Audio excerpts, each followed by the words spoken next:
Shalom saudaraku, berjumpa kembali dengan channel Rohani Renungan Inspiratif bersama saya Pastor Mario Panto. Judul renungan kita saat ini adalah Hidup dipimpin oleh Roh Kudus. Pembacaan Alkitab saya ambil dalam Galatia 5 ayat 16 sampai ayat 18. Firman Tuhan berkata demikian. Maksudku ialah, hiduplah oleh Roh, maka kamu tidak akan menuruti keinginan daging. Sebab keinginan daging berlawanan dengan keinginan Roh, dan keinginan Roh berlawanan dengan keinginan daging. Karena keduanya bertentangan, sehingga kamu setiap kali tidak melakukan apa yang kamu kehendaki. Akan tetapi, jikalau kamu memberi dirimu dipimpin oleh Roh, maka kamu tidak hidup di bawah hukum Taurat.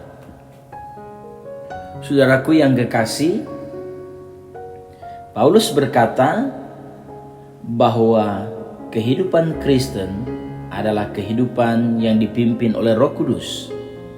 Meskipun kita masih hidup dalam dunia yang penuh dengan dosa dan kegelapan. Timbul pertanyaan dalam diri kita, apa arti dan maksud hidup dipimpin oleh Roh Kudus? Apa yang membuat kita sulit untuk hidup dipimpin oleh Roh Kudus? Dan bagaimana pengalaman kehidupan kita setiap hari hidup dan dipimpin oleh Roh Kudus? Kita sering terjebak dalam pengertian yang salah tentang apa arti dipimpin oleh Roh Kudus. Pertama, kadang-kadang orang dengan mudah menyamakan hidup yang dipimpin oleh Roh Kudus dengan kemerdekaan atau kebebasan. Meskipun itulah yang dikatakan oleh firman Tuhan.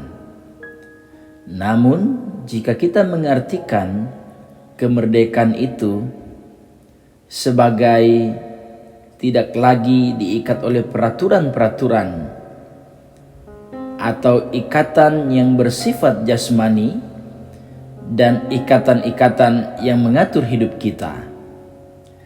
Kita berpikir karena Roh Kudus adalah roh, maka hidup dipimpin oleh Roh Kudus berarti hidup yang tidak dibatasi oleh peraturan yang mengikat hidup kita. Dan kebebasanlah yang menjadi ciri hidup orang Kristen. Saudaraku, penafsiran ini sangat berbahaya. Penafsiran ini membuat orang beranggapan bahwa jika seorang hidupnya dipenuhi dan dipimpin oleh Roh Kudus, maka ibadahnya dan kehidupannya pun boleh bebas semaunya kita dan tidak ada lagi ikatan.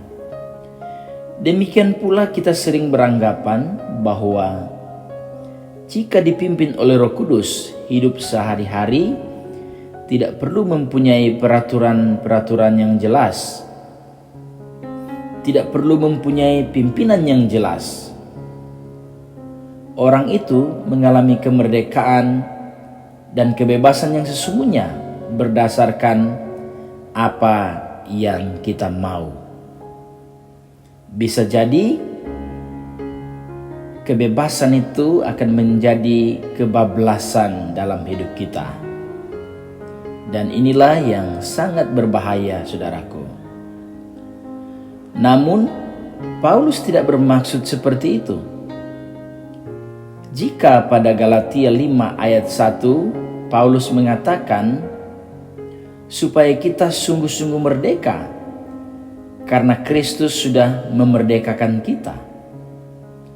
Dalam ayat 13, Paulus mengulang kalimat kemerdekaan itu, tetapi dengan nada yang lain, sehingga kita mengatakan hidup dipimpin oleh Roh Kudus itu identik dengan kemerdekaan dan berhenti sampai di situ.